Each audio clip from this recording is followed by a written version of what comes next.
We'll try that again.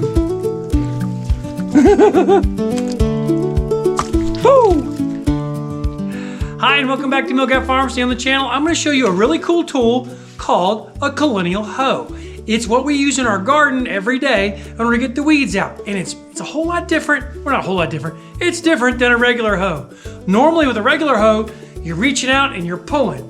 In this case, this hoe, we're just doing this number with it. And I'm going to show you how it works in just a little bit. But first, I got to sharpen it. That edge right there, let me show you. That edge on the inside that I will use to pull towards me needs to be really sharp. The sharper it is, the easier it works on those little tiny weeds that we're going to work on in a little bit. So right now, I'm going to go ahead and sharpen it. I'm going to show you how I do it. So I'm back at the Yamaha workbench. You may have recognized this from a previous video. I was either doing a seat right here or maybe a weed eater. At any rate, I was doing something and I didn't really change it. So here we are working at it again. So what we got to do is we got these two little bolts to pull off. Now I tried to sharpen this thing before, but I couldn't get it. So I'm going to go ahead and pull it off. I'm going to grind it down and I might even do a little filing on it too. There we go. Not sure what size that is because I don't have my glasses. Oh, I've got a pair of glasses right here. That's an 8mm, and that's fine. So we got an 8mm and we got a Phillips head screwdriver. Oh, no way. That is not my world. Do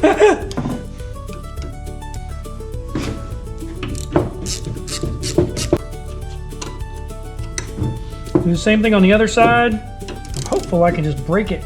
Oh, golly, that worked again. I tell you what, my day is not always like this. In the previous video, I talked about a win for the day. And if I can get this sharpened, that's probably going to be my win for today. Or maybe the weeding in the garden.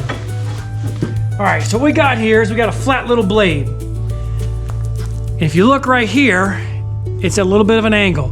What I need to do is I need to file that angle right there down in order to make it sharp again so that when I'm pulling, it works really well.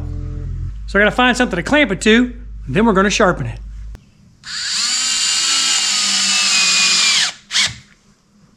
Pretty good there.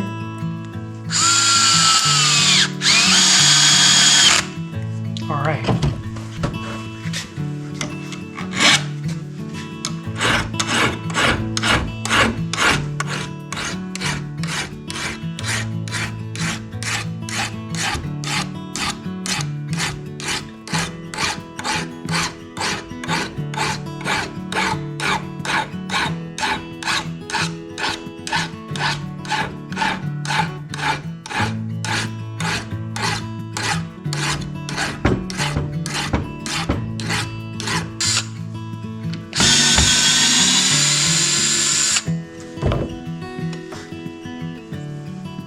Ooh, that's sharp.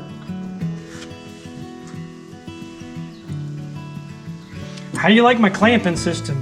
I think it works pretty well. All I'm going to do now is just hit the back of this, make it a little flatter on the back side.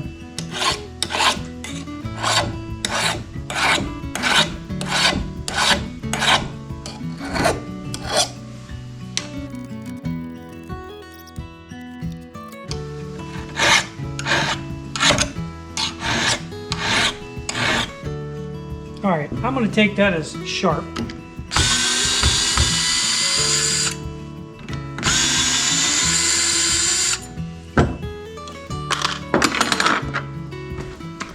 You can look at it. You can look at it. I've got that edge on it. That is not sharp. We're going to have to do that again.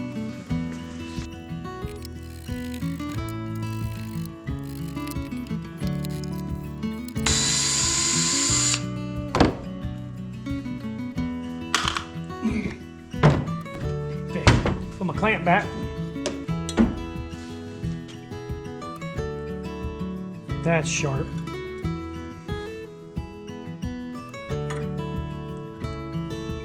I would think that probably shouldn't be in the dirt. I'm going to go with it because that's the way it was before. I know at some point I've sharpened this, but it has been a long time. It's got the screws on it. I think you can see that. It's pretty simple how it goes together. In my opinion, it's a pretty ingenious tool. And the way it works is the genius of the whole thing. All right, what I've got is the flat side on the bottom and the angle side at the top. My hope is that when I'm cutting weeds, I won't dull it quite as quickly. Let's head on down the garden. I'm gonna show you how it works. As I'm walking down, I'm gonna show you a beautiful garden. Emily and Charity have done an outstanding job this year on the garden. So about the only thing I think I contributed was the fence this year. Now I probably did do a little tilling, I moved a lot of soil, but they have done all the planting and they're doing the majority of the weeding, and it's looking great. This kind of hoe right here works a little bit different. You're not reaching out pulling, you're standing up and you're doing one of these numbers. And all you're doing is just cutting the bottom or the stalk off and letting it dry in the sun. In years past, we'd be pulling across like so, and what that would do eventually is kind of hurt your back a little bit. This is more of an upright position.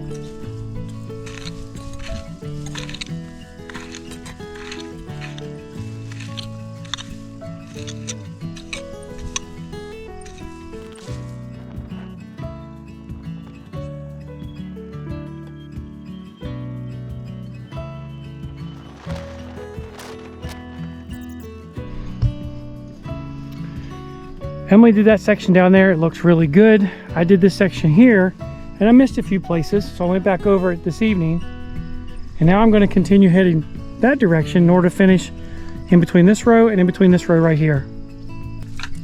So it is pretty difficult to hold the camera and show you exactly how this tool works from above, but basically it's flat to the ground.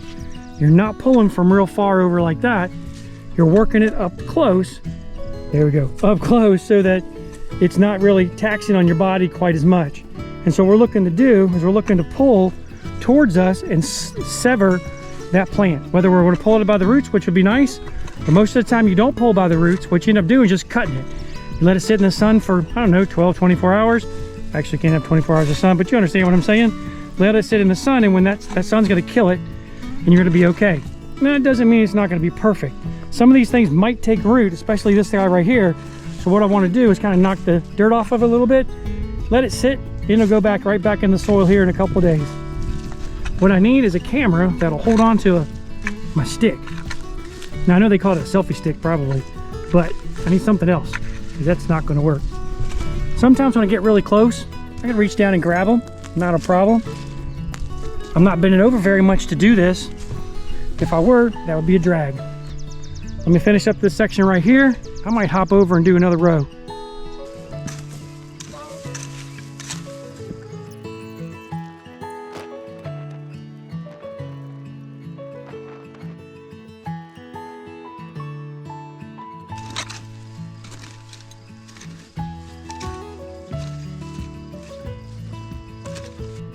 One thing that's a noticeable difference is when we're hoeing over here versus this soil right here. It's gotten hard, and as a result, it's a little more difficult to cut the weeds off. Now I can still do it, but it's still a little bit harder. This, it's a whole lot easier. It's softer, so I might be coming down here in the rain or after the rain next time in order to finish up this patch right here. The theory on this hoe is much like it is with our land plane where we do our driveway, where we're just gonna set it down about 1/4 of an inch or an inch under the ground, and we're gonna cut off whatever's in the driveway with that land plane. Well, this is doing the same thing. I'm not looking to yank the thing out by the roots. I just want to cut it off, and it may kill it, it may not kill it, but if it comes back, I can certainly hoe it again. Now, do I have all day in order to pull them up? No, not exactly, and that's why I'm not pulling them up. I'm basically just gonna cut them off, let the sun do the work, and then if I have to come back, I'll come back. Emily, what's your favorite hoe? The one you're using? Okay, so there are 2 different types of weeds that we have in the garden. You have the ones that come up super, super easy, like these guys, and they come up easy. So the Collinear Hoe does wonderful. But then we have others that like shoot up rhizomes.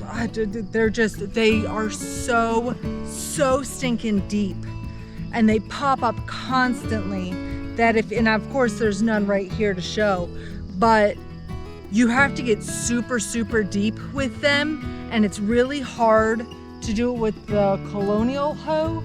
This regular hoe makes more sense with them, or I usually have like a little hand spade that I will dig down and try to pop up as much of the root base as possible to prevent it from coming back as easy. Does that make sense? Yep. Thank you. Bye-bye now. But yeah, no, you want to give me that one? Yeah, here, I'm done. These are the kind of hoes that we use here on the farm. This being a collineal, not colonial, and this being a regular hoe. I don't know what you want to call that, a little diamond point. I like it. One of my favorite hoes is that guy right there, because it's got a flat section and it's got that fork section. Now invariably, these things end up breaking quite frequently.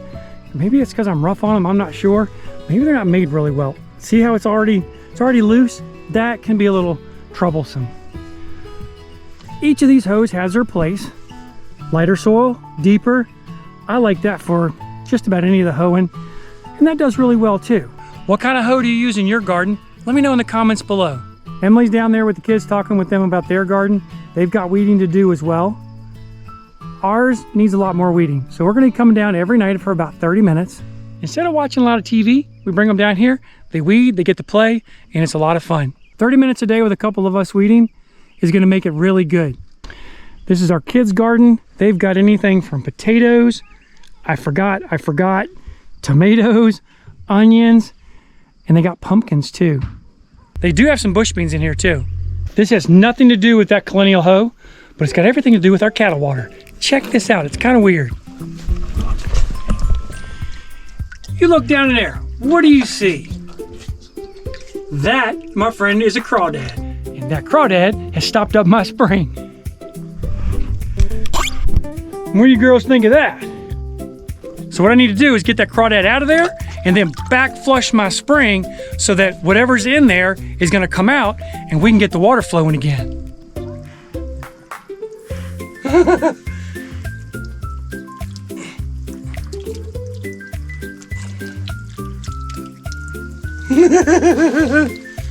Look at that thing.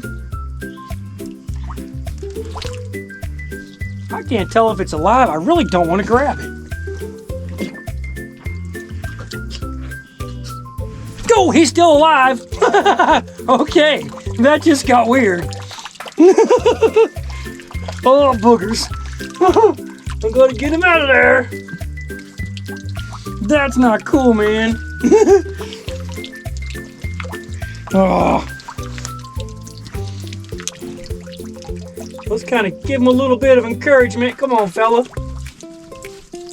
What in the world are you doing? Everybody's coming over to check this out.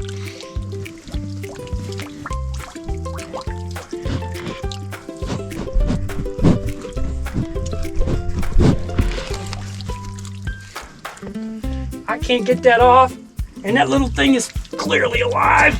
Oh, look at that. Oh. We'll try that again. Oh! He just jumped out. Here comes the water.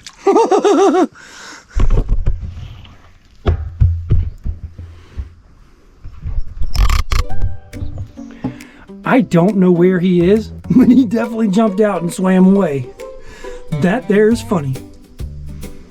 So we got water coming in, but I'm still gonna flush it out because we're bleeding water off of this and down to those two water troughs down that way to water our other animals. That little girl right there, that's baby girl. That's gonna be a steer here in about a week. What's up there, little guy? All right, baby girl, you stay away from the camera, you understand? Get away from that camera, you big knuckleheads. Oh boy, you know what's funny about this? No, sweetheart. Get away from that camera, knucklehead.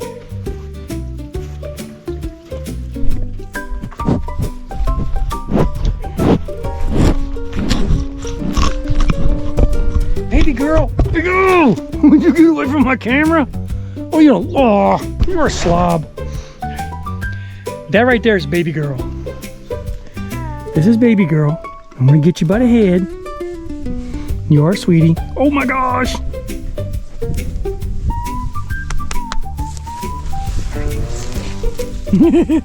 She's pretty bold when the camera's around, right? What are you doing, big boy? Come here. Come here. You gonna give me a kiss on the nose?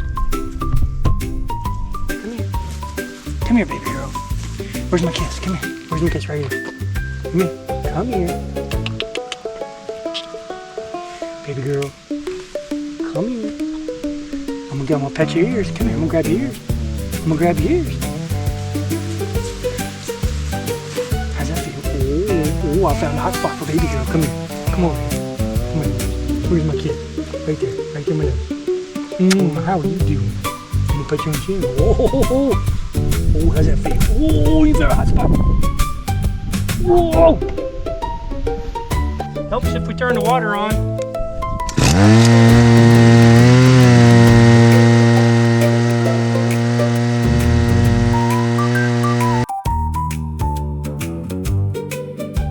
Gonna calm down, and then we're just gonna get what we get. It really doesn't have a super strong, look at that. See the brown water coming out now? That means there was something up in there that was stopping it up. And hopefully all that'll come out. Once it does, there we go, even darker junk. And once that does, we'll be able to get it. Once that water comes out, then we'll have a little bit better flow. There we go. Now that's all clean water, so that's what we're looking for. We're not gonna have a super strong flow, but we are gonna have something. All right, the problem with this system is that this doesn't have any water, which means that's not gonna have any water, or the one below it. Thankfully, they're both full currently, although this one's empty. I'm gonna have to come back here in about an hour and then restart my siphon to draw that water off and send it downstream. But I can look at both of them, and they both have water, so we're good for right now. The fact that stuff is nasty, that's not so cool. And I wonder where that little guy is, because that just cracked me up. That right there is Milk Thief. While I'm here, I'm gonna walk down, just check on that first water, and I'll show that to you. This section right here is a spring that I started to develop, and I got it developed, and then I didn't finish it, and then it froze. And when it froze, it broke my dam. When the dam broke, that was it. That spring is compromised, so I've got to go back in and put another dam in and start over from scratch. Ultimately, this black pipe right here is going to lead down to 1 or 2 waterers in this area over here, filling them up and then bleeding over to our neighbors. All right, here we are at the waterer, and you can see I've got a pipe, an overflow pipe, nothing coming in, obviously, but both of them are full. So there's one down there. This one right here is full. That's a good thing. I am going to drop my pipe down just a little bit, just so that it's not going to bleed out right here. It starts up there, comes down through a garden hose here, bleeds off here, and heads down to that pasture there, where both our girls and boy sheep are watered. You know, every day on the farm is something new. I don't know what's going to happen. We have our general stuff that goes on. We do our chickens, we do our ducks, our geese. We raised turkeys this year. That's kind of cool. Haven't done a video on them yet. Maybe pretty soon I'll do that. But there's always something happening. And because there's always something happening on the farm, it's an opportunity every day to share something different. It really is. This is the gate where the cows come through. Eventually, that second gate is going to be attached to the garden. This one will be attached here so that we can prevent them from going up if we don't want them to go up. Now you can see this is half my fence. I got to finish it before the deer find it. That turned out to be a little difficult, but it's worked out so far. The cows haven't gotten in there. However, we got a lot of rabbits in there. So we're growing meat and vegetables in the same space. She is just curious and sweet as can be. I assure you she's gonna knock those down before the night's over. Just because it's something new to play with. What are you doing, big girl? Come here, give me a kiss. Give me a kiss. I'm right on the head. You ready? Oh, I got you on the head. I got you right there on the nose. Ooh, ooh, ooh, right there. Ooh, ooh, she likes that right there. That's her hot spot right now. Butterfly likes it everywhere. What are you doing? Oh, now you'll come over to me. Oh, I got you by the ear. Emily says I can't play with her rough, or she's going to continue to play with me when she gets older. Come on over here, and you go tell everybody. You tell everybody thanks for watching the video. Give us one hoof up, and until next time, God bless you. Where's my kiss? Hey, right here in my nose. Where's my kiss? Ooh. Ooh. How's that feel? Ooh. Ooh. Ooh, let me kiss one right there. Let me kiss me. Mwah, got it. I got my kiss, didn't I? You're making Emily jealous is what's happening.